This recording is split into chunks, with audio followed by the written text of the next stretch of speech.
앞에서 말한 대로 시몬은 기금과 조국에 해를 끼치는 밀고를 하더니 이제는 헬리오도로스를 부추겨 그 불행한 일을 불러들인 장본인이 오니아스라고 모함하였다. 무엄하게도 이 도성의 은인이고 동족의 보호자이며 열렬한 법의 수호자인 그를 정권의 반기를 든 자라고 말하였던 것이다. 오니아스에 대한 시몬의 적개심이 점점 커져 시몬의 신복 하나가 살인을 저지르기에 이르렀다. 오니아스는 분쟁이 심각해지고 메네스테우스의 아들이며 호일레 시리아와 페니키아의 총독인 아폴로니우스가 시몬의 사악함을 부추기고 있는 것을 보고 임금을 찾아갔다. 이는 자기 동족을 고발하기 위해서가 아니라 공적으로든 사적으로든 온 백성의 안녕을 수호하기 위해서였다. 그는 임금이 관심을 기울이지 않으면 이 지방 행정이 평화롭게 이루어질 수 없으며 시몬은 어리석은 짓을 그만두지 않을 것이라고 보았던 것이다. 셀레우코스가 생을 마감하고 에피파네스라고 하는 안티오코스가 왕좌를 이어받았을 때 오니아스의 동생 야손이 부정한 방법으로 대사제직을 차지하였다. 야손은 임금을 아련하는 자리에서 은 360탈렌트와 또 다른 수입에서 80탈렌트를 바치겠다고 약속하였다. 그것에 덧붙여 자기의 권한으로 체육관과 청년 학교를 설립하고 예루살렘 주민들을 안티오키아 시민으로 등록하도록 임금이 승낙해 준다면 150탈렌트를 더 바치겠다고 언약하였다. 임금의 허락을 받은 야손은 그 직위에 오르자마자 동족의 생활 방식을 그리스식으로 바꾸었다. 그는 유다인들이 에우폴레모스의 아버지 요한을 통하여 다른 임금들에게서 얻은 특전들을 폐기시켰다. 요한은 전에 로마인들과 우호 동맹을 맺기 위하여 사신으로 갔던 사람이다. 야손은 법에 맞는 생활 양식을 없애버리고 법에 어긋나는 새 관습들을 끌어들였다. 그는 신이 나서 성체 바로 밑에 체육관을 세우고 가장 뛰어난 청년들에게 그리스식 모자를 쓰게 하였다. 이렇게 사악한 사이비 대사제 야손의 극심한 폐륜으로 그리스화와 이국 풍습의 도입이 극에 달하였다. 그리하여 사제들은 제단에서 봉사하는 일에 열성이 없어져 성전을 경시하고 희생제물 바치는 일을 소홀히 하였다. 징이 울리기가 바쁘게 그들은 레슬링 경기장으로 달려가 법에 어긋나는 경기에 참여하였다. 그들은 이렇게 조상들이 명예롭게 여긴 것을 멸시하고 그리스인들이 영광스럽게 여기는 것을 가장 훌륭하다고 생각하였다. 바로 그 때문에 무서운 재앙이 그들에게 닥쳤다. 그들은 그리스인들의 생활 풍습을 열심히 따르고 모든 면에서 저들과 같아지려 하였지만 그리스인들은 그들을 적대시하고 억압하였던 것이다. 사실 하느님의 법을 무시하는 것은 가벼운 일이 아니다. 다음 시대가 그 사실을 밝혀줄 것이다.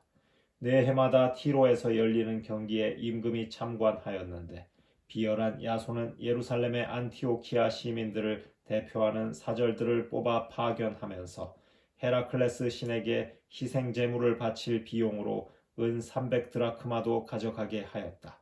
그러나 그 돈을 가져가는 이들은 그 돈을 희생 제물의 비용으로 쓰는 일이 합당하지 않으므로 다른 데에 써야 한다고 생각하였다. 그리하여 그 돈을 보낸 자는 헤라클레스 신에게 희생 제물을 바치는 데에 쓰라고 하였지만 그것을 가져가는 이들의 결정에 따라 3단 노를 갖춘 군선을 만드는 데에 사용되었다. 메네스테우스의 아들 아폴로니우스가 필로메토르 임금의 즉위식에 참석하도록 이집트로 파견되었을 때 안티오코스는 필로메토르가 자기의 정권에 적대감을 품고 있다는 말을 듣고 자기 안전을 위한 조치를 취하였다. 그리하여 야포에 갔다가 예루살렘으로 올라왔다. 그는 야손과 이 도성 주민들이 횃불과 환성으로 성대하게 환영하는 가운데 이곳으로 들어왔다.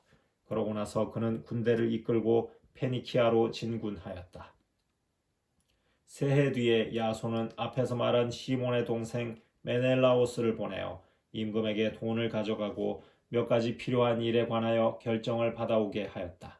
그런데 메넬라오스는 임금에게 인도되자 자신을 권위 있는 것처럼 내세우고 야손보다 은 300탈렌트를 더 바쳐 대사제직을 확보하였다.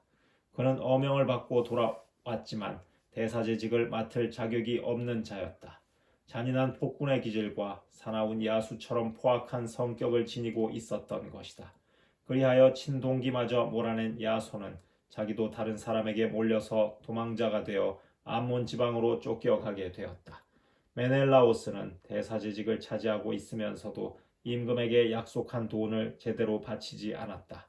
그래서 성체의 장수인 소스트라토스가 그 돈을 바치라고 독촉하였다.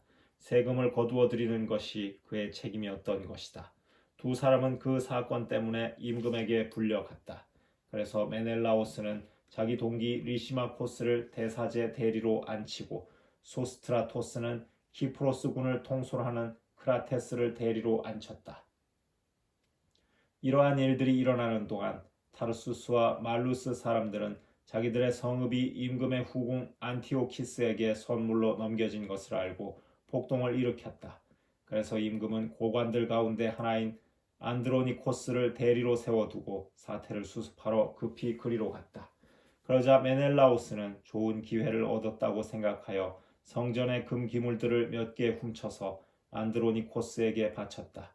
그는 이미 티로와 그 주변 여러 성읍에 다른 기물들을 팔아먹은 적이 있었다.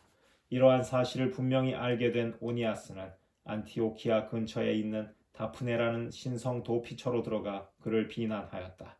그래서 메넬라오스는 안드로니코스를 자기 편으로 끌어들여 오니아스를 제거해 달라고 요청하였다. 안드로니코스는 오니아스를 찾아가 속임수로 그를 안심시키고 악수하며 맹세까지 하였다. 그래도 계속해서 의심하는 오니아스를 설득하여 신성 도피처에서 나오게 한 다음 정의도 아랑곳하지 않고 그를 바로 죽여버렸다. 그가 불의하게 살해당한 일 때문에 유다인뿐만 아니라 이민족들도 분개하고 슬퍼하였다. 임금이 킬리키아 지역에서 돌아오자 그 성읍의 유다인들 그리고 그들과 함께 그 사건을 개탄하는 그리스인들이 오니아스가 피살된 사건을 호소하였다.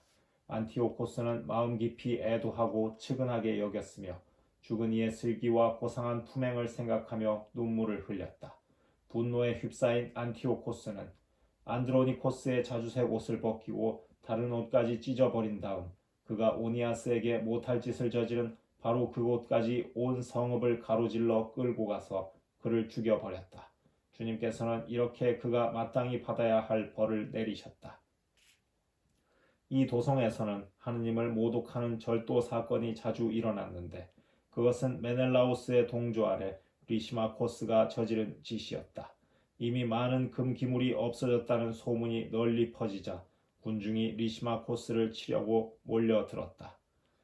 군중이 분노에 차서 들고 일어나자 리시마코스는 3,000명가량을 무장시키고 나이는 많지만 별로 사려 깊지 못한 하우라노스라는 자를 앞장 세워 그들에게 악랄한 공격을 퍼붓기 시작하였다. 그러자 그들은 리시마코스가 공격해오는 것을 알고서 어떤 이들은 돌을 짚고 어떤 이들은 몽둥이를 들고 또 어떤 이들은 곁에 있는 재를 움켜쥐고 리시마코스의 부하들에게 닥치는 대로 마구 던졌다. 그 결과 그들은 많은 사람에게 부상을 입히고 더러는 죽였으며 나머지는 모두 내쫓아 도망가게 하였다. 그리고 성전 절도범은 금고 곁에서 죽여버렸다. 이 일로 사람들이 메넬라우스를 고발하였다. 임금이 티로에 도착하였을 때 원로단에서 파견된 세 사람이 임금에게 이 사건을 아뢰었다. 이미 진 것이나 마찬가지인 메넬라우스는 도리메데스의 아들 프톨레마이오스에게 임금을 설득시켜 달라면서 많은 돈을 주겠다고 약속하였다. 그리하여 프톨레마이오스는 바람을 쐬러 나가는 채 하면서 임금을 회랑으로 데리고 나가 그의 마음을 돌리게 하였다. 임금은 그 모든 악의 원인이었던 메넬라오스에 대한 고발을 기각하고 오히려 그 불운한 사람들에게 사형 선고를 내렸다. 그들은 스키티아인들 앞에서 변론하였더라도 무죄로 풀려났을 사람들이었다. 그들은 이 도성과 대중과 거룩한 기물들을 위하여 변론하였다가 느닷없이 부당한 벌을 받게 된 것이다. 그래서 티로 사람들까지도 이 불의한 처사에 혐오감을 드러내며 그들의 장례를 성대하게 지내주었다.